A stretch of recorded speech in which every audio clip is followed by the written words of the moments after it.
Hello friends, welcome to Gurukul classes. जैसा कि आपको पता है कि हम यहाँ पे प्रैक्टिस सेशन अपना लेके चल रहे हैं और हम यहाँ पे मार्केट में जो भी बुक्स अवेलेबल हैं, उस सारी बुक्स के सारे मॉडल पेपर हम यहाँ पे वन बाय वन करके सॉल्व कर रहे हैं। और जानते रहिए कि ये हमारी सेकंड बुक चल रही है। तो चलिए यहाँ पे टाइम वेस्ट न करते हुए हम यहाँ पे अपने क्वेश्चन को डिस्कस करना शुरू करते हैं। क्वेश्चन नंबर देखिए, क्वेश्चन क्या कर रहा है कि हड़प्पा संस्कृति की खोज किसने की थी। तो जानते रहिएगा हड़प्पा जो संस्कृति थी, जिसे सिंधु सभ्यता भी आप कहते हैं, जानते रहिएगा हड़प्पा संस्कृति की खोज की थी दयाराम साहनी ने। तो देखेंगे ऑप्शन देखिए कहाँ है, देखिए देखिए आया है ऑप्शन नंबर सी में, देखिए आया है राय बहादुर दयाराम साहनी। तो जानते रहिएगा हमारा जो ऑप्शन सी हो जाएगा ये सही हो जाएगा। जानते रहिएगा हड़प्पा संस्कृति की खोज की थी राय बहादुर दयाराम साहनी, तो इसलिए हम सी नंबर को क्लिक कर देंगे। फिर देखिए सेकंड नंबर क्वेश्चन क्या कर रहा है कि हड़प्पा संस्कृति किस पद्धति पर आधारित है। देखिए कुछ पद्धतियों को नाम दिया गया है। देखिए ऑप्शन ए में है ग्रेड पद्धति, बी नंबर पर है ग्रामीण पद्धति, सी नंबर पर स्थानीय पद्धति और डी में है उपयुक्त में कोई नहीं। तो जानते हैं कि जो हड़प्पा जो संस्कृति थी वो आधारित थी ग्रीड पद्धति में। ग्रीड पद्धति देखिए कहाँ है, ऑप्शन नंबर ए में है, तो ए नंबर को हम क्लिक कर। नंबर देखिए क्वेश्चन क्या कर रहा है कि ऋग्वेद में किस नदी का प्रयोग सर्वाधिक बार हुआ है। देखिए ऑप्शन में है गंगा नदी, बी नंबर पर यमुना नदी, सी में है देखिए सिंधु नदी और डी में है सरस्वती नदी।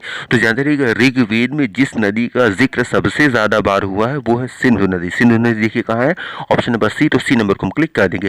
फिर देखिए फोर्थ नंबर क्वेश्चन क्या कर रहा है कि आर्यों की भाषा क्या थी। तो जानते रहिएगा जो आर्य लोग थे उनकी जो भाषा थी वो थी संस्कृत। जानते रहिएगा वो वैदिक धर्म को मानने वाले थे और हमें पता है कि वैदिक धर्म का जो प्राचीन जो ग्रंथ है वो सभी संस्कृत में थे। तो आर्य जो लोग थे वो कौन सी भाषा इस्तेमाल करते थे, संस्कृत। उनकी भाषा जो थी वो संस्कृत थी, इसलिए बी नंबर को हम क्लिक कर देंगे।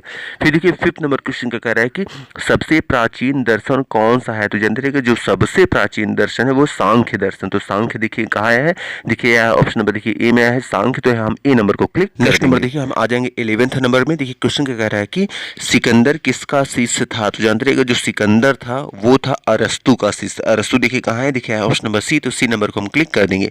और एक चीज थोड़ा सा कड़ी जोड़ लेंगे यहाँ पे। तो जानते रहिए कौन किसका शिष्य था, यहाँ थोड़ा सा कुछ कड़ियां जोड़ते हुए चलेंगे। तो जानते रहिएगा कि जो सिकंदर था वो किसका शिष्य था, अरस्तु का था। और अरस्तु किसके शिष्य थे, अरस्तु थे प्लेटो के शिष्य। और प्लेटो किसके शिष्य थे, प्लेटो जो थे वो थे सुकरात के शिष्य। तो जानते रहिएगा जैसे ऑप्शन देखिए आया है ए में आया है सुकरात। अगर ये कहें सुकरात किसके गुरु थे तो सुकरात गुरु थे प्लेटो के, तो प्लेटो देखिए बी नंबर पे है। अगर कहें प्लेटो किसके गुरु थे तो प्लेटो जो थे वो अरस्तु के गुरु थे, तो जानते रहिएगा। तो अब इसी तरह अगर कहें कि अरस्तु किसके गुरु थे तो अरस्तु जो थे वो सिकंदर के गुरु थे। तो ऐसे एक से बाद एक कड़ियां जुड़ती चली जाएंगी। तो आप ऐसे कह सकते हैं सुकरात प्लेटो अरस्तु सिकंदर, ऐसे एक नाम एक सिक्वल में याद रखिएगा, सुकरात प्लेटो अरस्तु सिकंदर। तो सुकरात के जो कह सकते हैं शिष्य थे वो प्लेटो थे, प्लेटो के शिष्य अरस्तु थे, अरस्तु के शिष्य सिकंदर थे। जानते हैं। 12 नंबर देखिए क्वेश्चन क्या कह रहा है कि चंद्रगुप्त मौर्य के बाद मौर्य साम्राज्य की सत्ता किसने संभाली। देखिए ऑप्शन में है समुद्रगुप्त, बी नंबर पर है विष्णुगुप्त, सी नंबर पर है बिंदुसार और डी में है अशोक। तो जानते रहिए चंद्रगुप्त मौर्य के बाद जो मौर्य जो साम्राज्य था उसकी सत्ता संभाली थी बिंदुसार ने। बिंदुसार देखिए कहाँ है, ऑप्शन नंबर सी में है, तो सी नंबर को हम क्लिक कर देंगे। फिर देखिए 13 नंबर क्वेश्चन क्या कह रहा है कि एशिया की ज्योतिपुंज, जिसे आप इंग्लिश में कहते हैं लाइट ऑफ एशिया, के नाम से किसे संबोधित किया जाता है। तो जानते रहिएगा लाइट ऑफ एशिया या फिर एशिया की ज्योतिपुंज कहा जाता है महात्मा बुद्ध को। महात्मा बुद्ध देखिए कहाँ है, ऑप्शन नंबर ए में है, तो ए नंबर को हम क्लिक कर देंगे। फिर देखिए 14 नंबर क्वेश्चन क्या कह रहा है कि सत्यमेव जयते कहाँ से लिया गया है। तो जानते रहिएगा जो सत्यमेव जयते है ये लिया गया है मुंडकोपनिषद से। तो मुंडकोपनिषद देखिए कहाँ है, देखिए मुंडकोपनिषद आया है ऑप्शन नंबर बी में, तो बी नंबर को हम क्लिक कर देंगे। जानते रहिएगा सत्यमेव जयते जो है ये लिया गया है मुंडकोपनिषद। 6 नंबर देखिए क्वेश्चन क्या कह रहा है कि महावीर स्वामी का जन्म कहाँ हुआ था। देखिए ऑप्शन में है वैशाली, बी नंबर पे है कपिलवस्तु, सी नंबर पे है लुम्बिनी और डी में है कौशाम्बी। तो जानते रहिएगा महावीर स्वामी का जो जन्म हुआ था वो हुआ था वैशाली में। वैशाली देखिए कहाँ है, देखिए ऑप्शन नंबर ए में है, तो ए नंबर को हम क्लिक कर देंगे। और एक चीज जानते रहिएगा जो भगवान महावीर जो है उनका जो जन्म हुआ था वो हुआ था ईसा से 599 वर्ष पहले इनका जन्म हुआ था वैशाली गणराज्य के कुंडलपुर में। जानते रहिएगा। और इक्ष्वाकु वंश के क्षत्रिय राजा सिद्धार्थ और रानी त्रिशला के यहाँ चैत्र शुक्ल 13 को इनका जन्म हुआ था, ये भी जानते हैं। 7 नंबर देखिए क्वेश्चन क्या कह रहा है कि गौतम बुद्ध को कहाँ निर्वाण प्राप्त हुआ था। तो जानते रहिएगा गौतम बुद्ध जी को निर्वाण प्राप्त हुआ था कुशीनगर में। कुशीनगर देखिए कहाँ है, देखिए ऑप्शन नंबर सी में है, तो सी नंबर को हम क्लिक कर देंगे। और जानते रहिएगा अगर एक क्वेश्चन होता कि गौतम बुद्ध का जन्म कहाँ हुआ था, तो जानते रहिएगा उनका जन्म हुआ था लुम्बिनी में। लुम्बिनी देखिए ऑप्शन नंबर जो बी में आया है, तो जानते रहिएगा इनका जन्म हुआ था लुम्बिनी में और इनको जो निर्वाण प्राप्त हुआ था वो हुआ था कुशीनगर में। और इनके माता पिता कौन थे, इनके पिता थे शुद्धोधन और माता थी जो वो थी माया देवी, ये भी जानते रहिए। नंबर देखिए क्वेश्चन क्या कह रहा है कि चतुर्थ बौद्ध संगीति का आयोजन किसके शासनकाल में हुआ था? तो जानते रहिएगा जो बौद्ध की जो चतुर्थ बौद्ध जो संगीति हुई थी उसका जो आयोजन हुआ था वो हुआ था कनिष्क के शासनकाल में। कनिष्क देखिए कहाँ, ऑप्शन नंबर देखिए ए में है, तो ए नंबर को हम क्लिक कर देंगे।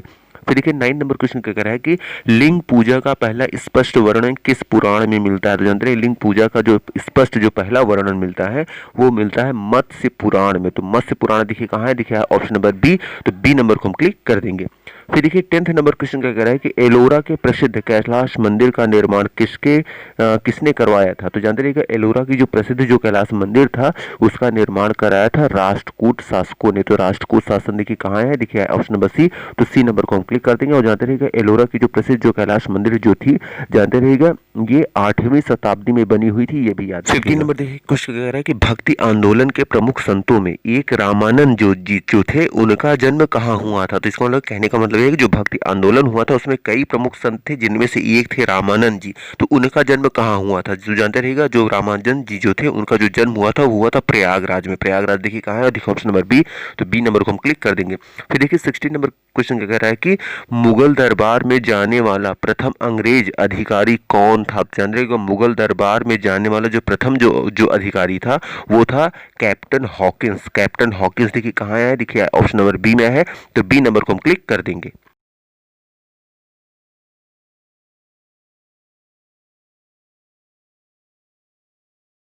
17 नंबर देखिए क्वेश्चन क्या कह रहा है कि ब्रिटिश हाउस ऑफ कॉमन्स का चुनाव लड़ने वाला प्रथम भारतीय कौन था? तो जानते रहिएगा जो ब्रिटिश हाउस ऑफ कॉमन्स का जो चुनाव लड़ने वाला जो प्रथम भारतीय थे वो थे उमेश चंद्र बैनर्जी। उमेश चंद्र बैनर्जी को भी व्योमेश चंद्र भी बोलते हैं, उमेश भी कहते हैं और व्योमेश भी कहते हैं। तो उमेश चंद्र बैनर्जी कहिए या कहिए व्योमेश चंद्र बैनर्जी कहिए या उनका शॉर्ट में नाम WC बैनर्जी भी कहा जाता है। तो अगर इस चारों ऑप्शन में आप देखेंगे तो यहाँ कहीं ये ऑप्शन नहीं आया है, तो जानते रहिए कि चारों ऑप्शन रॉन्ग है। हम यहाँ अपने से ऐड कर लेंगे कि ब्रिटिश हाउस ऑफ कॉमन्स का चुनाव लड़ने वाले जो प्रथम जो भारतीय थे वो थे उमेश चंद्र बैनर्जी, या उमेश के बजाय व्योमेश भी कहा जाता है, तो उमेश चंद्र बैनर्जी कहिए या कहिए व्योमेश चंद्र बैनर्जी या शॉर्ट में बोलिए WC बैनर्जी, बात एक ही है, जानते रहिएगा।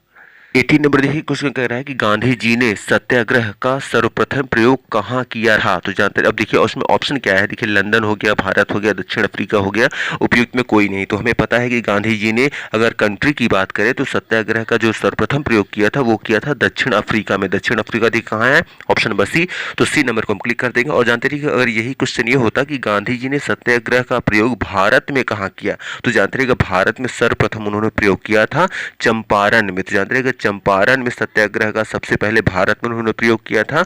ये किसानों की हक के लिए उन्होंने आवाज उठाई थी, जानते रहिएगा। अगर ये कहें कि देशों में पूछे कि किस देश में सबसे पहले किया था, तो देश में किया था दक्षिण अफ्रीका में।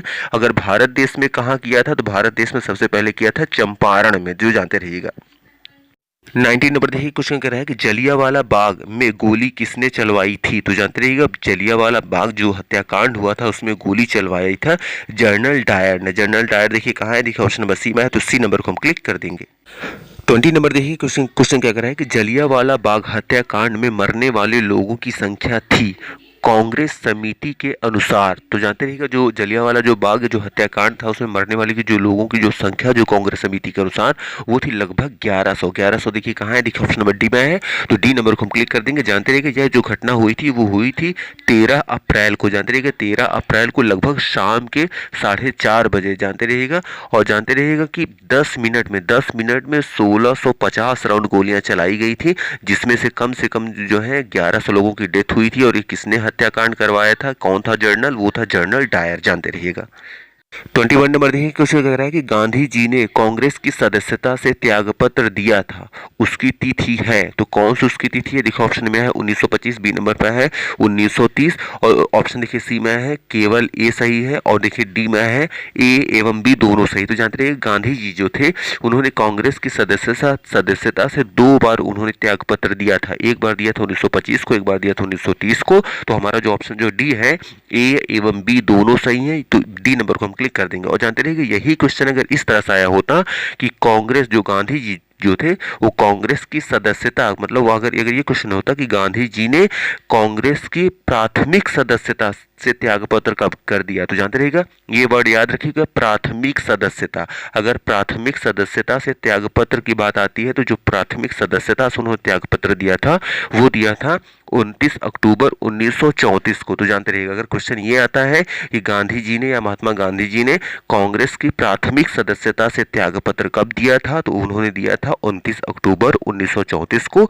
लेकिन अगर क्वेश्चन ये आता है कि गांधी जी ने कांग्रेस की सदस्यता से त्यागपत्र कब दिया था, तो 2 बार दिया था। सदस्यता से दिया था 2 बार, 1925 1930 को, लेकिन प्राथमिक सदस्यता से दिया था 1934 को, जानते रहिएगा।